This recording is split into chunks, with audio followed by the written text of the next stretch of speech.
大家好，我是不二酱。中国历史上有一位非常神奇的人物，他出生于河南，家里是小地主，父亲当过县级小官，他武力超高，善于用兵，文化水平也不错。关于他有一个非常著名的预言，最终这个预言还成真了。在一场战役中，他的敌人十分强大，他的上级无计可施。危急时刻，天空居然降下了陨石，砸向敌军，敌军因此士气低落，他趁机率军突击，一举打破了数量远多于自己的敌人，由此开始崭露头角，最终成为了国家的主宰。他就是董卓。估计很多人会觉得我这是在胡说乱编，要谢罪的，这也很正常。因为在很多人眼里，董卓的形象就是一个长得丑、脑子不好使、满口智障言论的死胖子，而且各种坏事都是他干的，简直就是万恶之源。虽然这个形象很出名，但你仔细琢磨一下，就会发现完全站不住脚。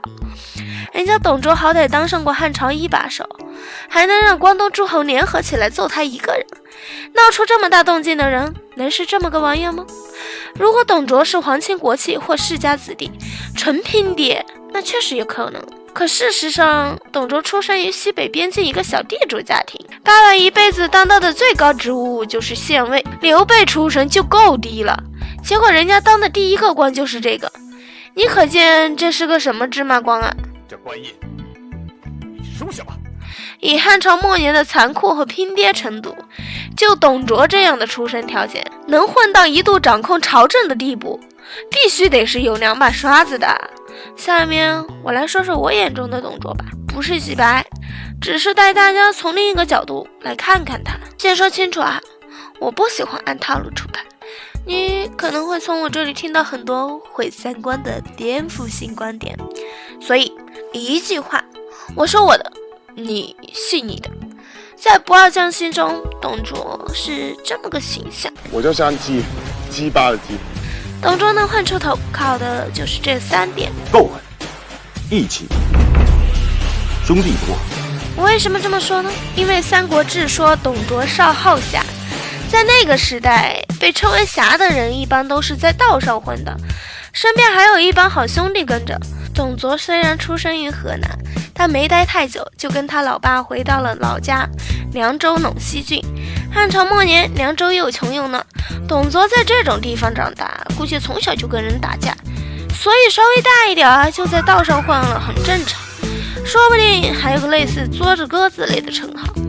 既然是道上混的，董卓自然特别能打，他可以在飞驰的战马上射箭，而且左右手都能射。至于后来变成肥宅，那就是晚年堕落了。年轻时候人家可是妥妥的帅气古惑仔一枚啊！当时凉州经常发生羌人叛乱，可人董卓一点都不害怕，骑个自行车就到羌人居住的地方旅游去了。羌人头领们一看，哟，这小伙子挺有胆量哈，我们就喜欢这样的，于是纷纷跟董卓交了朋友。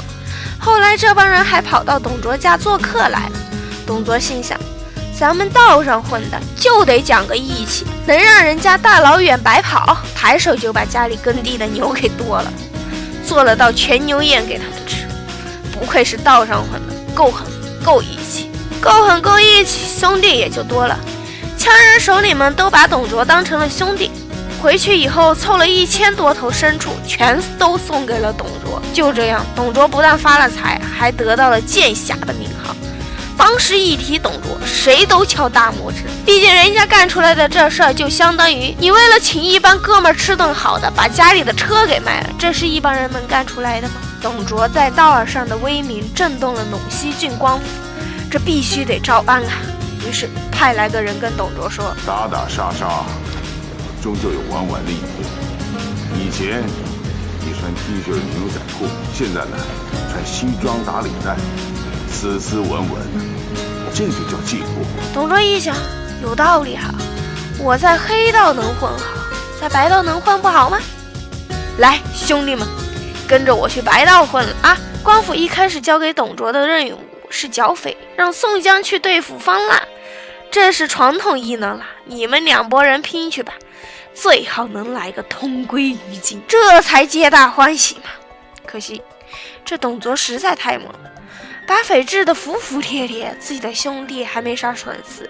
董卓的表现把凉州刺史给镇住了，这小子还真不是一帮的流氓啊，搞不好真能成为国家的栋梁。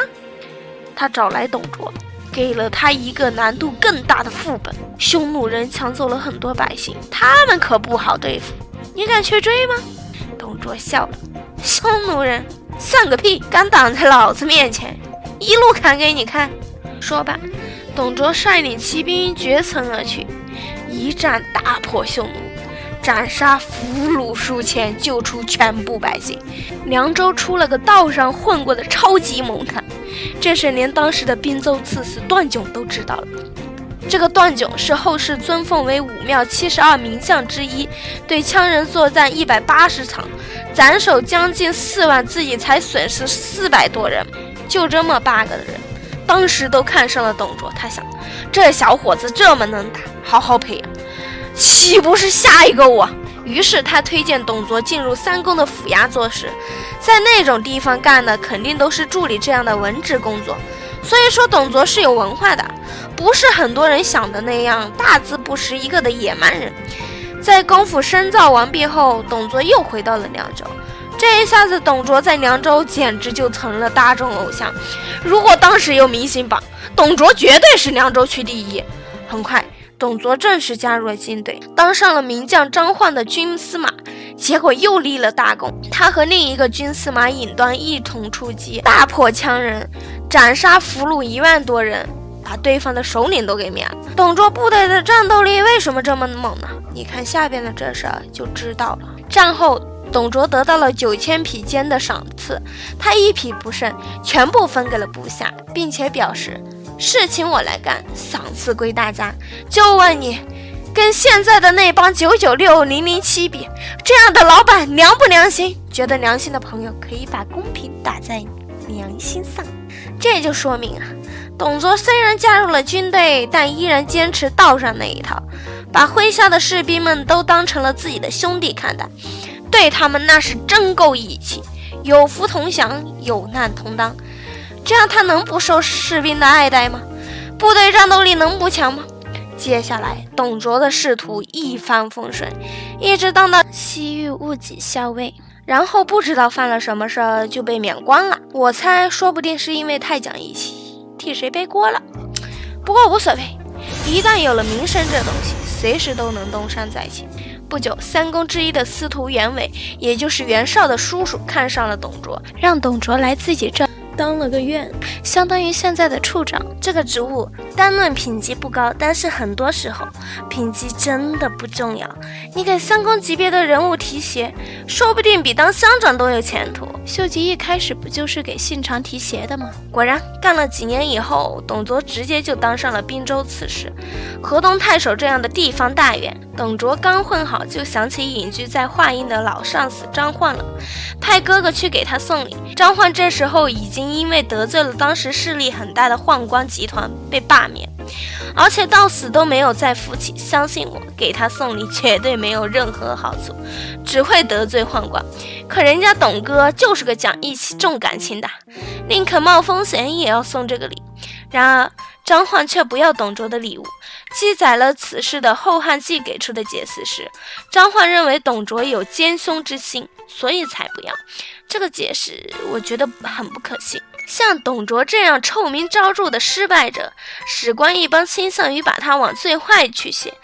然而即便如此，在任何史书里居然找不到一条董卓在这之前干过坏事的记载，而且除了张焕也没记载这一时期有其他任何人认为董卓是坏人。所以大胆推测一下，我认为张焕的这个心理描写可能是史官根据董卓后来的行为进行的逆推做出的脑补。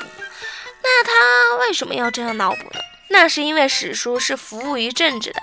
就拿这一段来说吧，作者这么脑补，既可以加强张焕的忠诚形象，又能体现董卓从根子上就不是个好东西。正面人物要尽可能的好，反面人物要尽可能的坏，这很符合政治宣传需要，对吧？我宁愿相信事实是这样的。张晃看到董卓送来的礼物很感动，这个老部下没忘了我。然而转念一想，不行，我要是收了这个礼，他就得罪宦官了。他刚混得好一点，我不能连累他。不行，这个礼物不能收。我觉得这样的事实更符合逻辑和人性，你说是不是？我一向认为尽信书则不如无书，尤其是对史书这样政治色彩浓厚的书籍，我们更应该带着脑子去看。公元184年，黄巾起义爆发。在《三国演义》中，董卓因为无能被黄巾军打得落花流水，被刘关张救出以后还忘恩负义。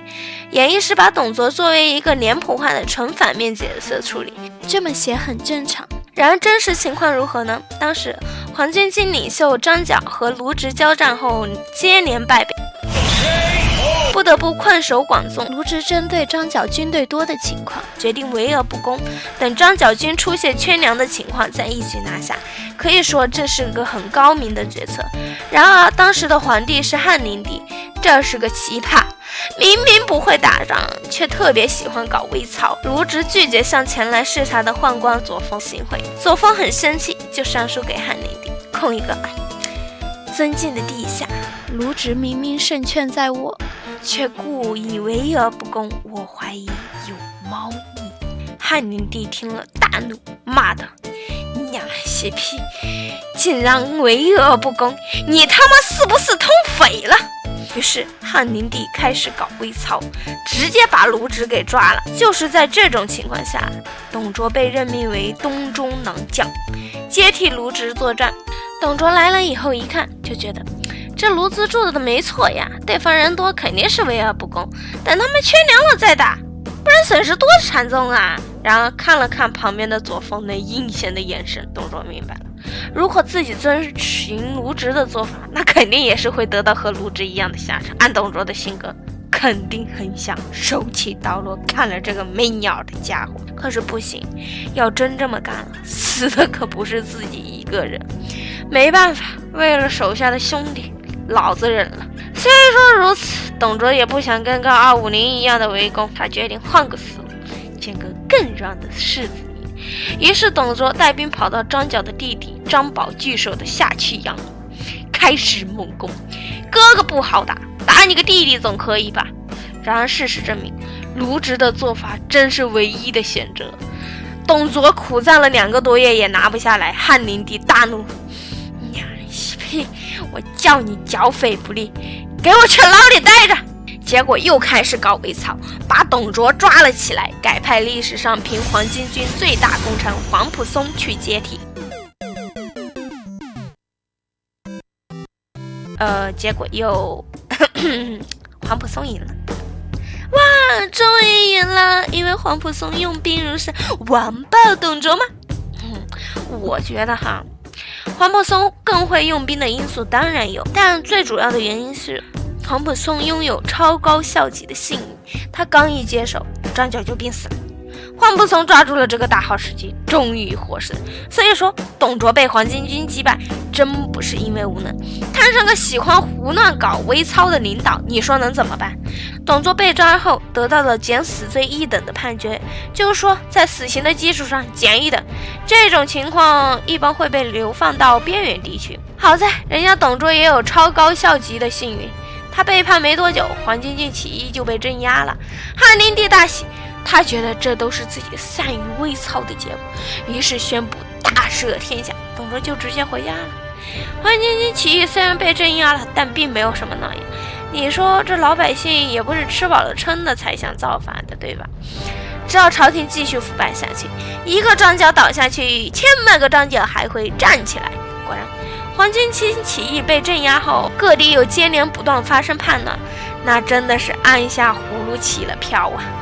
不过这些在汉朝还能勉强应付，真要人命的是，黄巾军起义期间，董卓老家爆发的凉州之乱。公元184年11月，凉州爆发羌人叛乱，在东汉这是常事，本来就没什么大不了的。可这次不同，有2个汉人加入了。羌人叛乱后，挟持了身为凉州官员的边章和韩遂，逼迫他们当了叛军的首领，挟持对方全是为了逼他给自己当领导，这也太奇葩了吧。其实啊，羌人这是有自知之明，知道自己知识水平太低，不如边章、韩遂这二位知识丰富，可以谈笑风生，把他们当头儿才能干大事。所以你也不能说边章跟韩遂是汉奸，因为汉奸是当狗，这两位可是头。边章和韩遂率领数万羌军展开进攻，连战连胜，一口气打到了三府地，逼近皇家陵园。危急时刻，朝廷又想起了董卓，赶紧给董卓打了个电话：阿卓，你还好吗？不要总是因为涨工资的时候没有你的份，就觉得自己被忽视了。你想想，哪次加班的时候，我们不是立刻想起了你？现在你又有新的任务了，来吧，开启新一轮的996之旅吧。就这样，董卓被重新启用为中郎将，作为皇甫嵩的副将，一起抵御羌群。接下来的发展，大家能猜到了吧？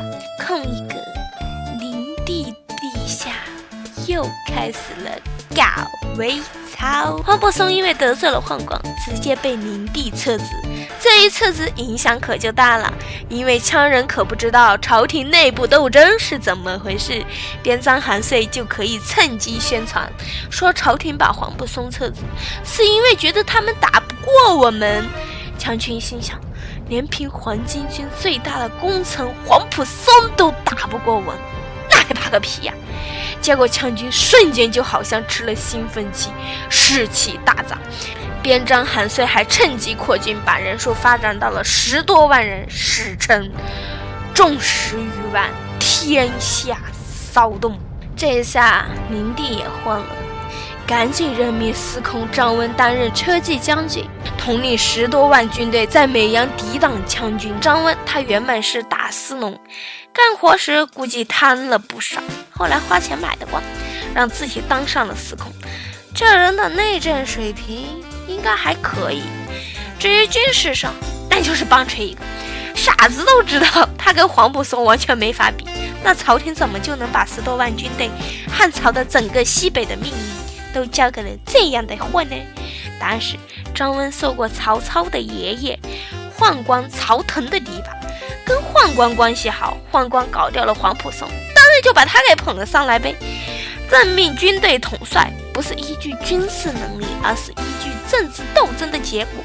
还能说什么呢？董卓也知道张温是什么德性，所以张温派人来召见他时，故意姗姗来迟。张温责备董卓，董卓也没什么好脸色，一句话顶了回去：老子就是瞧不起你，怎么地吧？正式开打以后，张温果然没让人失望，指挥10多万大军，被羌军打得连战连败。奇葩的皇帝，奇葩的朝廷，奇葩的统帅，再这么下去，局势会崩成什么样呢？实在不好说。董卓实在看不下去，可惜空有一腔热血，架不住领导是个棒槌，能怎么办呢？张温，遇到你，我才明白，大好的河山为什么会变成这个逼样。庙堂之上，朽木为官；殿壁之间，禽兽食禄。那个鸟儿们，要是在我手里，我保证兄弟们吃好的穿好的。如果我能挺过这一次，我一定要不择手段获取至高无上的权利。算了吧，无聊的妄想而已，眼前这关估计过不去了。董卓觉得自己可能挺不过这一次了，然后不久之后，奇迹发生。当年刘秀在昆阳之战时召唤饮食的技能，居然被董卓给继承了。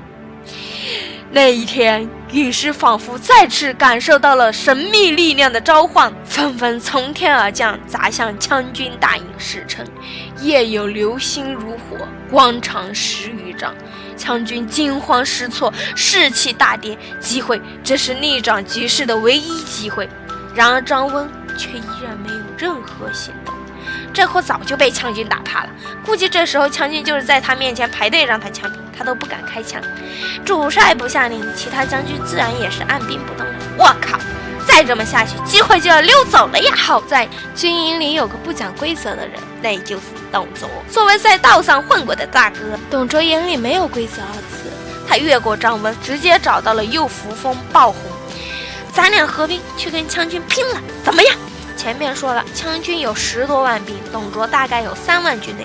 鲍洪不知道，但肯定比董卓少。就算他俩合起来，军力跟羌军比，也处于绝对劣势。所以董卓的建议称得上相当疯狂。然而鲍洪恰恰也是个疯子，他觉得眼下确实机不可失，所以愿意陪董卓疯一把，反正大不了就是个死。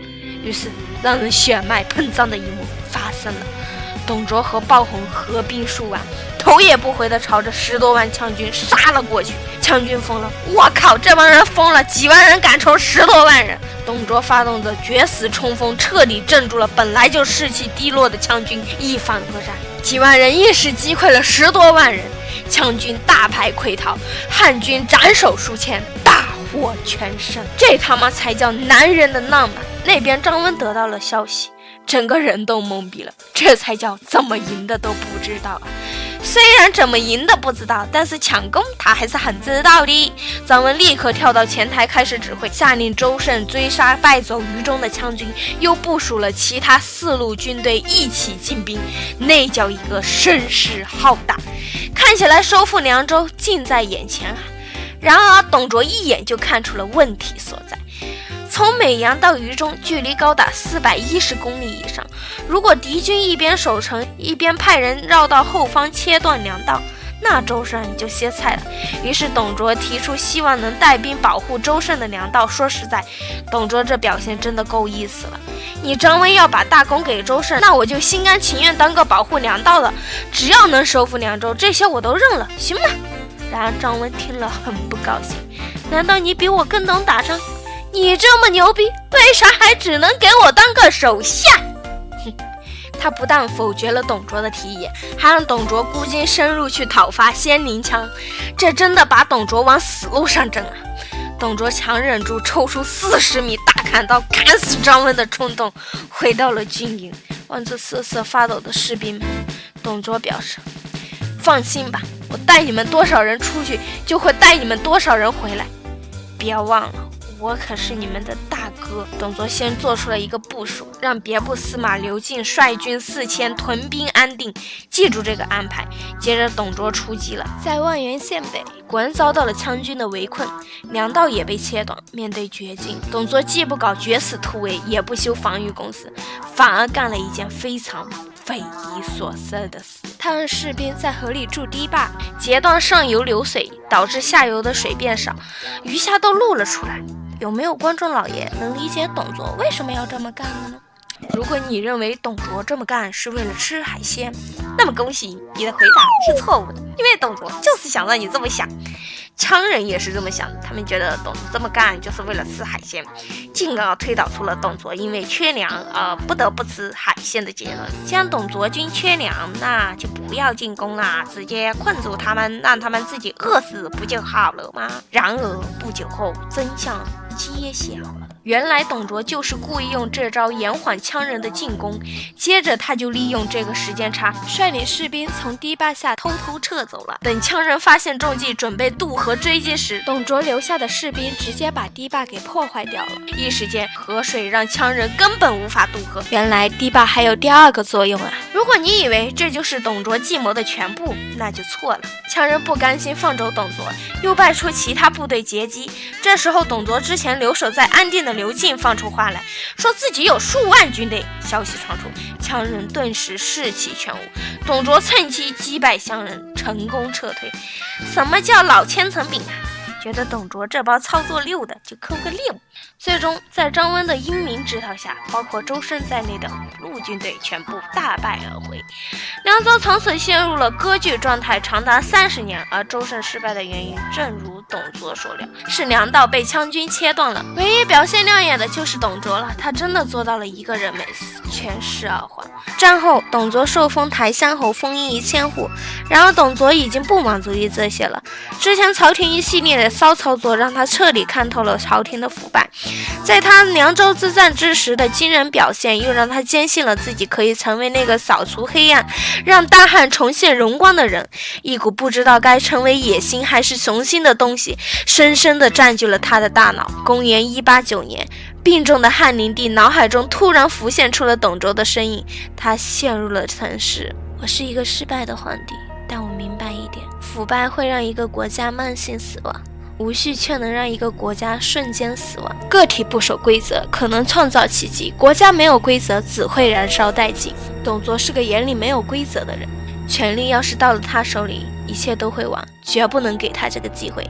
他下了一道诏书，任命董卓为滨州牧，前提是把军队交出来。哼，你以为我傻？汉末的滨州很大一部分土地在匈奴人和地方豪强手里，这个州牧的价值远不如那支跟着董卓出生入死过的军队。深知这一点的董卓上书表示希望能够带着士兵一起去滨州。汉灵帝看了以后差点一口老血喷出来，他妈的，你跟我玩空手套白狼！他下诏书斥责了董卓，董卓看到诏书以后却笑了，哼，我懂了，现在的你恐怕也只有斥责我的力气了吧？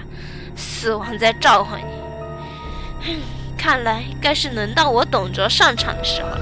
越动荡越勇敢，世界变更要让我闯，一身坦荡荡闹四方，5000年终于轮到我上场。天神还有地方看不到黄色的脸，鲜红色的血留在13亿的人。你说这是我的愤怒，我说这是我的态度。奋不顾身勇往直前，只有我们中国人。那一天，董卓交还了部分士兵，率领5000精锐向着接近洛阳的河东郡进发了。我说过，我将会不择手段得到至高无上的权力，亲手改变我眼前这腐烂的一切。洛阳，等着我。感谢看到这里的朋友，这个视频呢是不二教的三国历史系列的第1期，下个视频我会接着这一期的结尾继续讲之后的故事，喜欢的话就追更吧。最后请大家赞助一下关注和3连吧，小本生意照顾一下了，赞助越多更新越快，拜拜。